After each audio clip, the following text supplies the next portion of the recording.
अम्ल, क्षार एवं लवण दूसरा चैप्टर आज हम लोग करने वाले हैं। पहले चैप्टर का एक एक पार्ट प्रश्न उत्तर से लेके परिभाषा से लेके हर चीज़ अपलोड कर दिया है और ये दूसरा पार्ट है मेरे भाई, यानी कि दूसरा चैप्टर है तुम्हारा। और इस चैप्टर को भी काफ़ी अच्छे तरीके से निचोड़ेंगे हम लोग, ठीक है। यहाँ से जो चीज़ें भी निकल सकती है वो सारी चीज़ें मैंने निकाल रखी है, ठीक है। क्वेश्चन आंसर तक सब चीज़ कराऊंगा, बिल्कुल भी रिलैक्स रहो, क्योंकि बहुत सारी चीज़ें मेरे भाई मैंने आप सभी के लिए तैयार कर रखी है, ठीक है।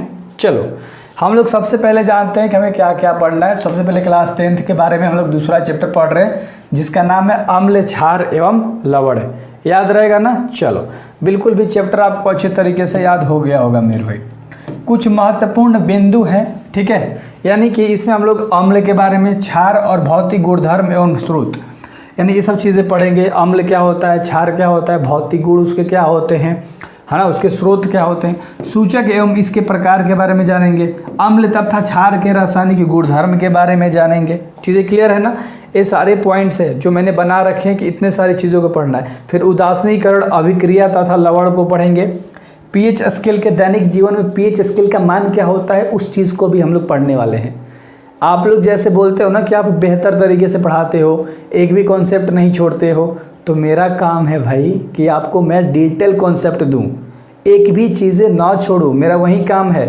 और मैं बाकी टीचर की तरह लंबे लंबे वीडियोस बना के आपका समय नहीं बर्बाद करता, ठीक है। आराम तरीके से पढ़ा देता हूं। तो चलो हम लोग अच्छे तरीके से आगे बढ़ते हैं और कुछ महत्वपूर्ण लवण तथा उनके उपयोग के बारे में सबसे पहले जानते हैं, ठीक है।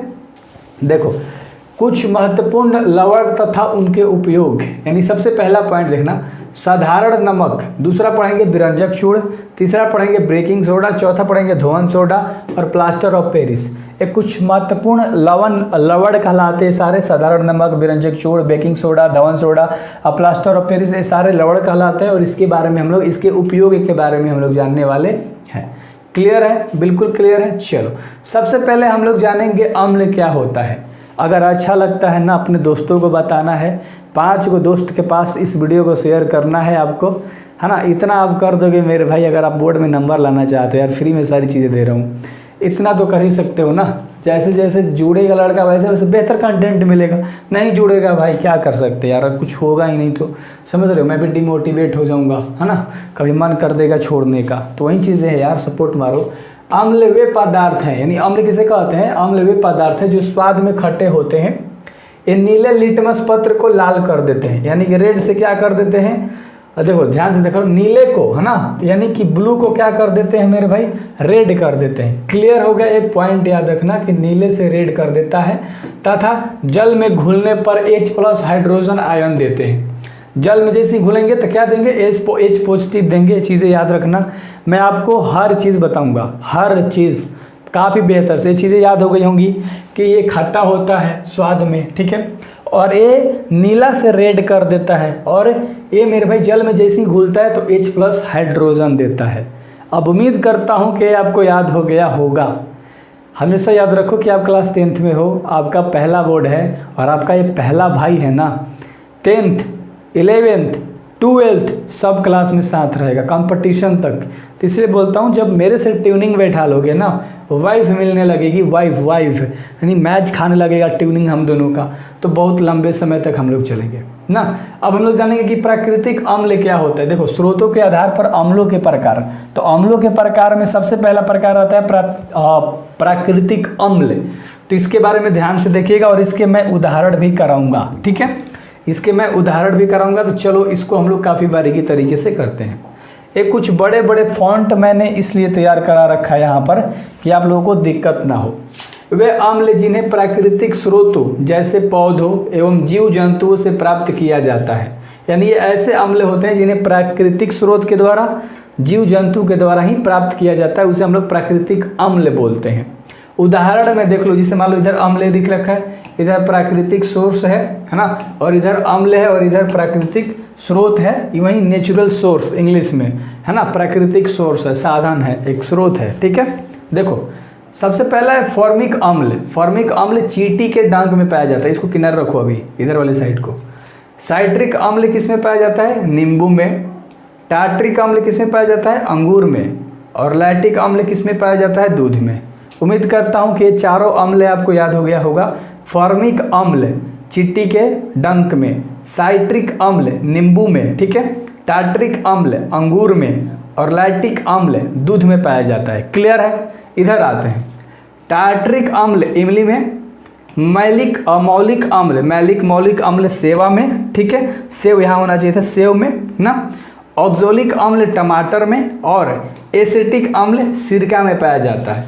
तो उम्मीद करता हूँ कि आपको अच्छे तरीके से ये जो अम्ल है ये चीज़ें बिल्कुल कॉन्सेप्ट जो है क्लियर हो गया होगा। एक बार स्क्रीनशॉट ले लो, एक बार देख लो, एक बार और याद कर लो। चींटी के डंक में फॉर्मिक अम्ल, नींबू में साइट्रिक अम्ल, सिट्रिक भी, ठीक है, बोलते हैं, अंगूर में टार्ट्रिक और दूध में लैक्टिक अम्ल, इमली में टार्ट्रिक अम्ल, सेव में मौलिक अम्ल, ठीक है, और टमाटर में ऑक्सैलिक अम्ल और सिरका में एसिटिक अम्ल। तो उम्मीद करता हूँ मेरे भाई अच्छे से आपको समझ में आ गया होगा। काफ़ी गर्मी है, फ़ैन ऑन नहीं कर रहा हूँ ताकि आपको साउंड का सामना ना करना पड़े।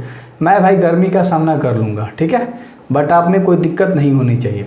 दूसरा देखो, हम लोग अच्छी तरीके से इसके बारे में जानते हैं, क्या है सिंथेटिक अम्ल, है ना, सिंथेटिक अम्ल जिसको बोलते हैं, सिंथेटिक अम्ल, सिंथेटिक अम्ल, ठीक है, वे अम्ल जो विभिन्न खनिजों द्वारा प्रयोगशाला में तैयार किए जाते हैं, है ना, अलग अलग विभिन्न तरह के प्रयोग करके इसे प्रयोगशाला में तैयार किया जाता है। उदाहरण में जैसे H2SO4 जिसको हम हिंदी में बोलते हैं सल्फ्यूरिक अम्ल, क्या बोलते हैं, सल्फ्यूरिक अम्ल, HNO3 यानी कि नाइट्रिक अम्ल आदि, ये सब ऐसे अम्ल हैं जो कि किसके अंदर आते हैं, सिंथेटिक अम्ल के अंदर आते हैं। याद रहेगा ना? चलो, तो अच्छे से आपको याद हो गया होगा। देखो यहाँ पर एक छोटा सा पॉइंट है मेरे भाई, प्रबलता के आधार पर अम्लों के प्रकार। अब यहाँ प्रबलता के आधार पर बात कर रहा है, प्रबलता के आधार पे ना अम्लों के प्रकार के बारे में जानेंगे। देखो सबसे पहले हम लोग जानेंगे प्रबल अम्ल क्या होता है।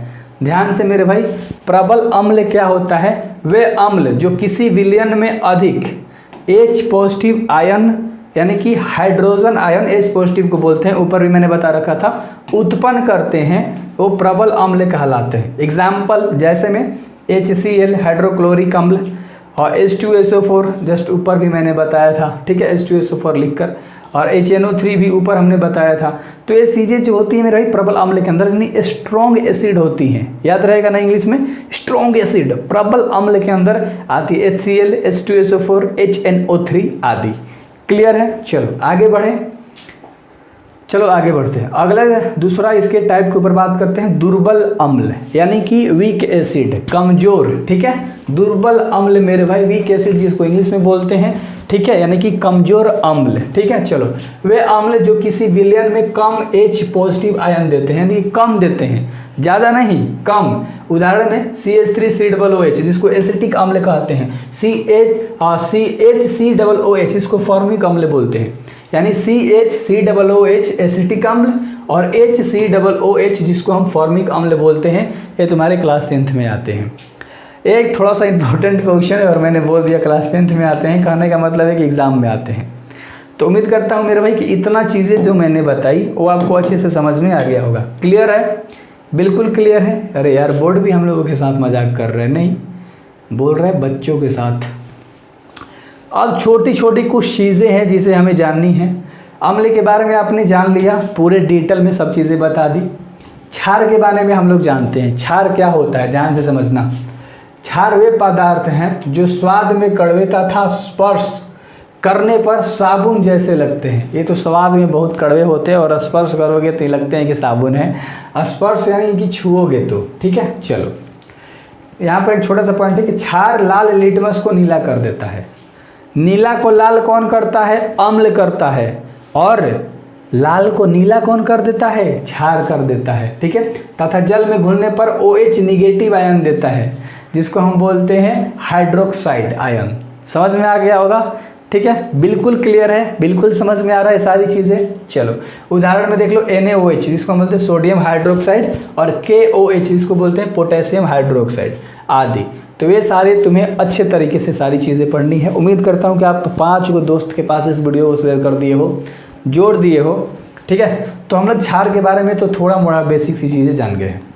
आगे अगर हम देखेंगे तो प्रबल क्षार है, किसे बोलते हैं? स्ट्रॉन्ग बेस इंग्लिश में, ठीक है। प्रबल क्षार है ना। अरे यार टॉपिक उड़ गया, 1 मिनट गाइस, टेंशन मतलब बिल्कुल भी टेंशन आप लोग लेते हो यार, अच्छे तरीके से मेरे साथ हो, बिल्कुल भी रिलैक्स रहो, ठीक है। चलो हम लोग प्रबल क्षार के बारे में जान रहे हैं। प्रबल क्षार क्या होता है, जिसको स्ट्रॉन्ग बेस बोलते हैं। वे क्षार जो जल में घुलने पर अधिक OH, यहाँ पर होना चाहिए था माइनस, कोई नहीं, आयन उत्पन्न करते हैं, यानी कि कितना अधिक, है ना, वो प्रबल क्षार कहलाते हैं। यानी कि H निगेटिव जो है ना वो बहुत ज़्यादा। एग्जाम्पल में NaOH और KOH, इसका नाम तो पता है, ऊपर बता दिया, बार बार बोलने से टाइम क्यों बेकार करें। दुर्बल क्षार क्या होता है, जिसको वीक बेस बोलते हैं।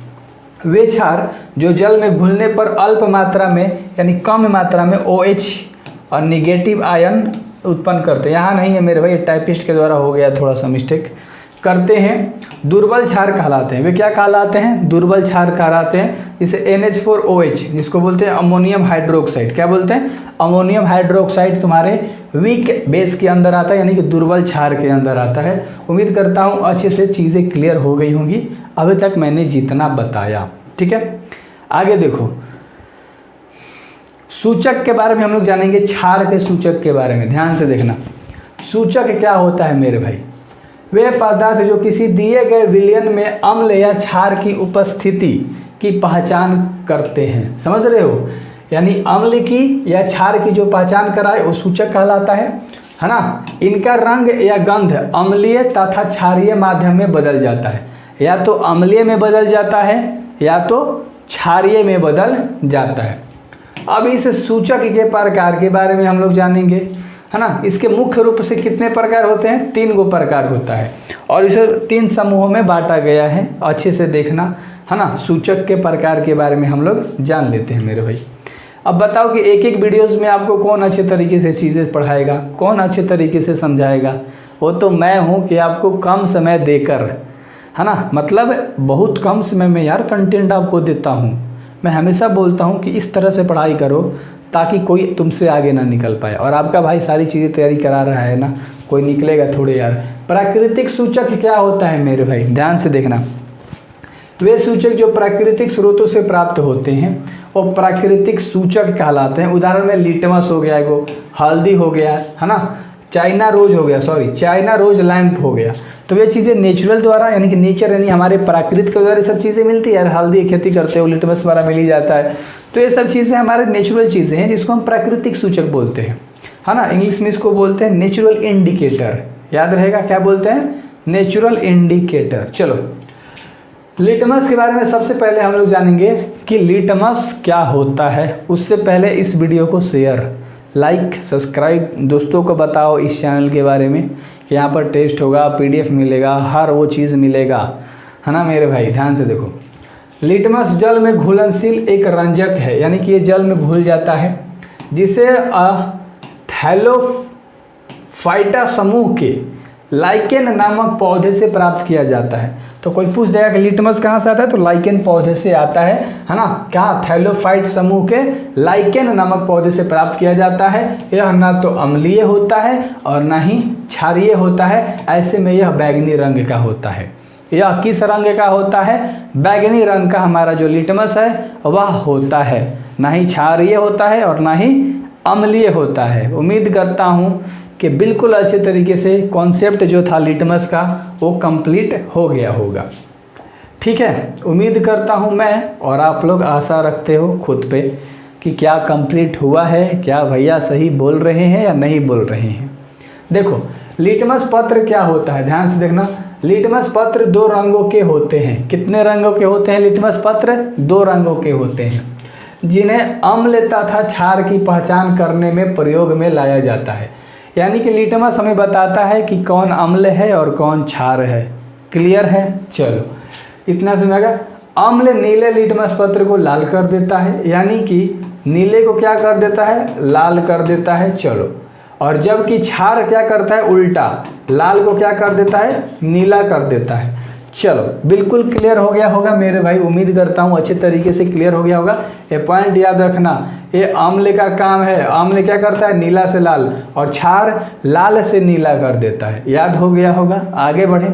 चलो दूसरा है गंधीय सूचक। गंधीय सूचक क्या होते हैं, वे पदार्थ जिनकी गंध अम्लीय तथा क्षारीय माध्यम में बदल जाती है। किस माध्यम में? अम्लीय या क्षारीय माध्यम में बदल जाती है, वो गंधीय सूचक कहलाती है। उदाहरण में प्याज हो गया, लौंग हो गया, वेनिला हो गया आदि, ये सारी जो हैं मेरे भाई वो अम्ल से किस में बदल जाते हैं? क्षार में बदल जाते हैं। चलो बिल्कुल भी क्लियर हो गया मेरे भाई, है ना। अगला हम लोग जानेंगे कृत्रिम या संश्लेषित सूचक के बारे में। तो जितने चीज़ें मैं बता रहा हूँ आज अच्छे तरीके से कर लेना, बिल्कुल मचा दोगे, सब्सक्राइब कर ही लोगे, आपको पता है। कृत्रिम या संश्लेषित सूचित क्या होता है? सूचक, सॉरी, वे सूचक जिन्हें रासायनिक पदार्थों द्वारा प्रयोगशाला में बनाया जाता है। ठीक है, प्रयोगशाला में, रासायनिक प्रयोगशाला में, याद रखना, उसे कृत्रिम या संश्लेषित सूचक कहते हैं।